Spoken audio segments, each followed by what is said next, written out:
What's up, guys? Coming back to you with a video on Chief Keef's rap sheet, his criminal record.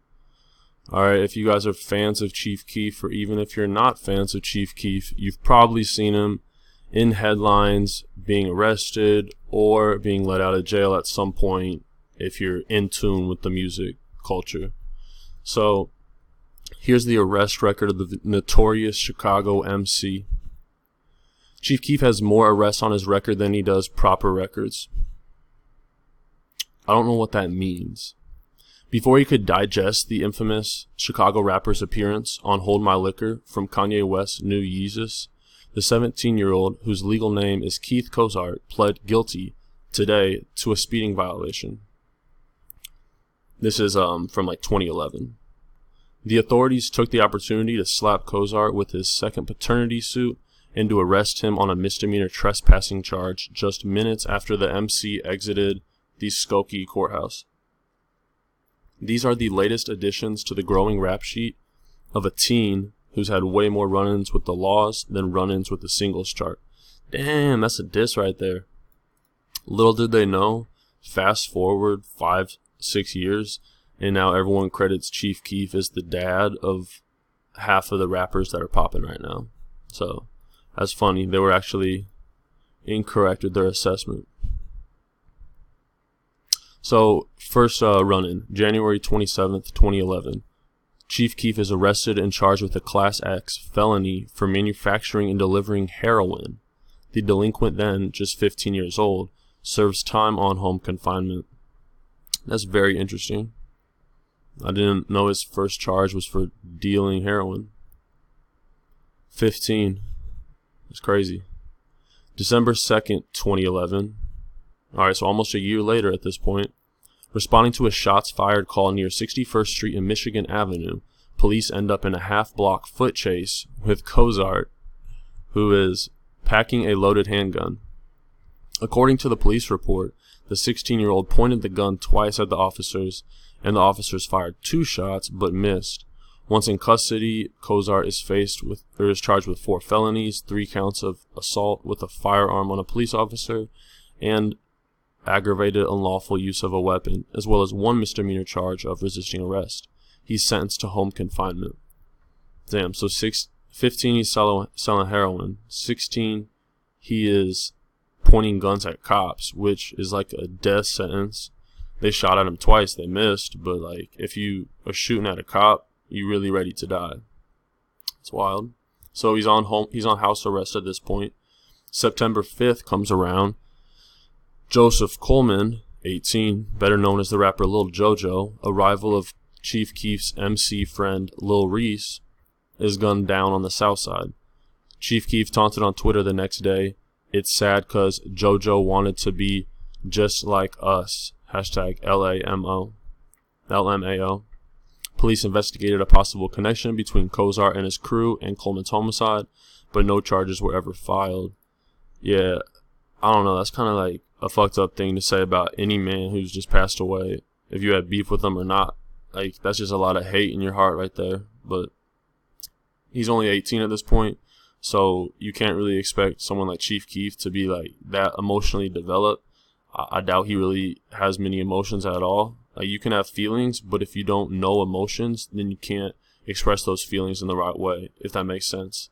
So, I mean, he's 18-year-old in like the some of the worst areas of Chicago. So you got to put yourself in those shoes. So January 2nd comes around. January 2nd, 2013, just weeks after releasing his debut album Finally Rich. Iconic. Cozart is back in court. Did he violate probation by moving to the North Shore suburb of Northbrook without properly informing authorities? So Chief Keef basically moves to the suburbs and didn't follow the right format of how he needed to tell probation. So you can't move and not tell probation, I guess. Juvenile court judge Carl Anthony Walker rules that he wasn't presented any credible evidence. Cozart's lawyer argues his client had been spending a lot of time recording in the suburban home studio of his manager. So they were saying he moved, and then Chief Keef is saying no. Okay, so Chief Keef got off on this situation by saying it was his manager's house and he was recording music, I guess.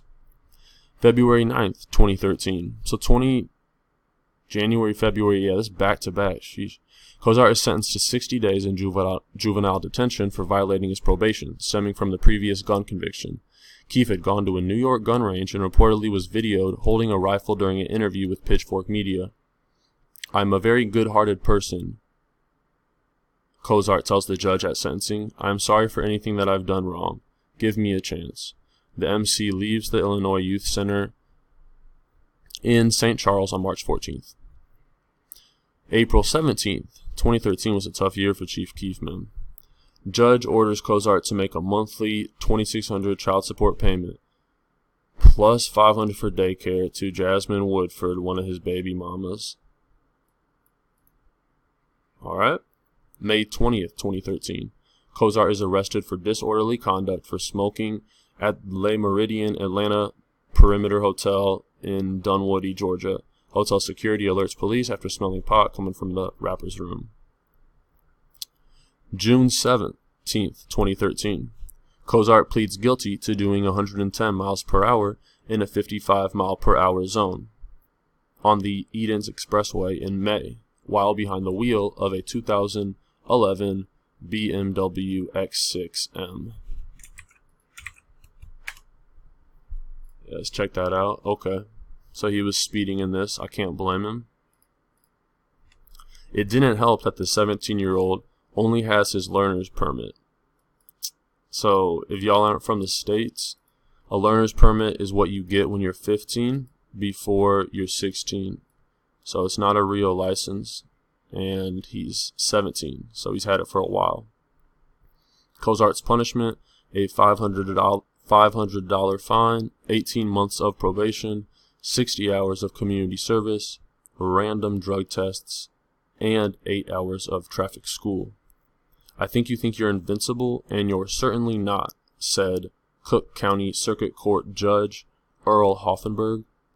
"Violate conditions of the plea agreement, and you'll find out you're not.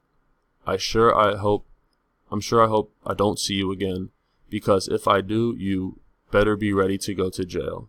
Cozart is also served with a second paternity suit, and minutes after leaving the Skokie courthouse, he's arrested on a misdemeanor trespassing charge. Wow.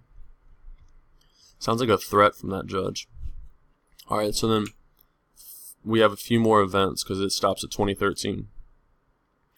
It says, on February 4th, 2014, Kim Productions filed suit against Chief Keef to recover losses they allege they incurred after he failed to reappear at a Rap Cure benefit concert in Cleveland in June of 2013. The suit alleges that Kim Productions provided Keef with a 15-band deposit for the performance. Despite the advance, the lawsuit further alleges that as a result of Chief's failure to appear, the concert had to be canceled. In June of 2014, Chief Keef was evicted from his Highland Park home. Although Bal Bansal, the homeowner of the house, maintained Keef was a good tenant and that his departure from the home was voluntary, police confirmed that it was an eviction. So the owner of the house covered for Chief Keef for some weird reason.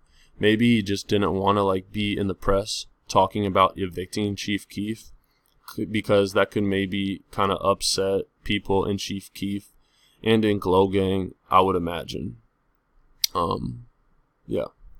So this has been the Rap Sheet Chief Keef arrest record. Shout out to Jake Malooly. Shout out to 2013. That was a whole different vibe. And yeah, just look at Sosa in 2012 at Lollapalooza. Change this to Summer Smash, because that's the new Lollapalooza, if you really know. Real ones know Lollapalooza fell off and Summer Smash came up. This is all from Lollapalooza. Shout out to Ryan Borke. Some great photography. Alright, if you guys enjoyed it, look at Lil Reese right there.